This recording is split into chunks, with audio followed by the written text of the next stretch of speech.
I think the big story last week, eBay, all of a sudden, it was in the air. You have to change your eBay password, and they sort of did it. Wired had a good rundown of their mishandling of this data breach. So early last week, eBay lost as many as 145 million customers' data. So, they're a huge player in e-commerce. Global player on par with Amazon, so they've got global. They're a global company. They've got customers everywhere. 145 million customers. Took 2 days to post a notice about the breach on eBay.com.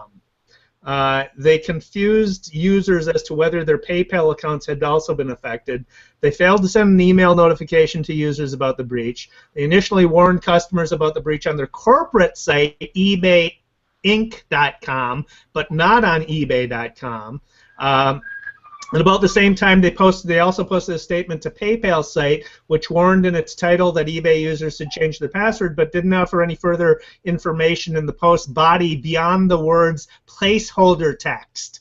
Right? So that was obviously the template. Text. You always know what to do when you see that, right? Exactly.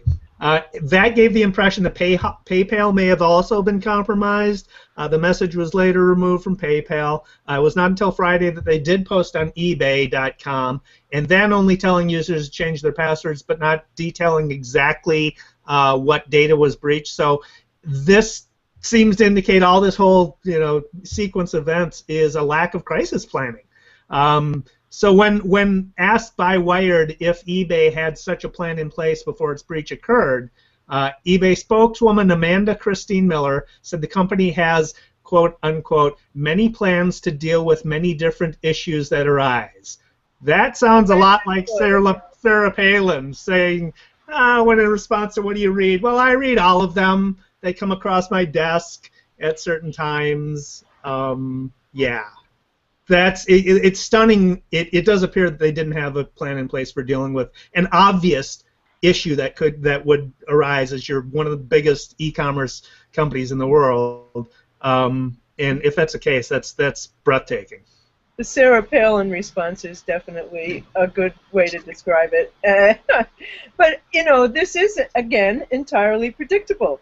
At some point, your data could be breached. What would you do if that happened? And obviously, I mean, I read that the actual data breach happened in March, and that they just got around to announcing it in the past week. So who knows? And friends asked me this morning, like, what did you think of that? And I said, well, I don't think they're any less secure than a bricks and mortar store or a restaurant, but I think the way they handled it was bad. Yeah, yeah. I mean, they're by virtue of who they are, they're going to be a target. Amazon's a target. Target's a target. The big players are going to be targets because that's where the data is. It's like, why do you rob banks? That's where the cash is, right?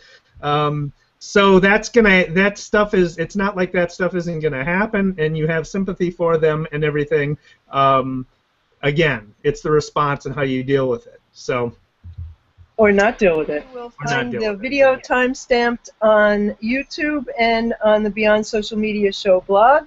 You can find us, you'll also find it on our Google Plus page, and you can find David Erickson on Twitter. He's D. Erickson, and you can find him at e-strategyblog.com, eStrategy TV, and you can find me.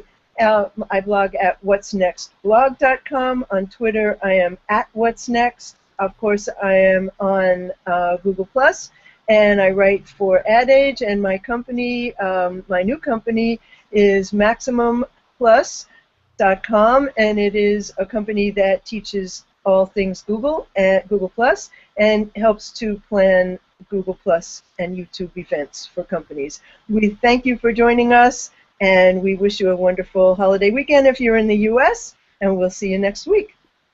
Happy Memorial Day.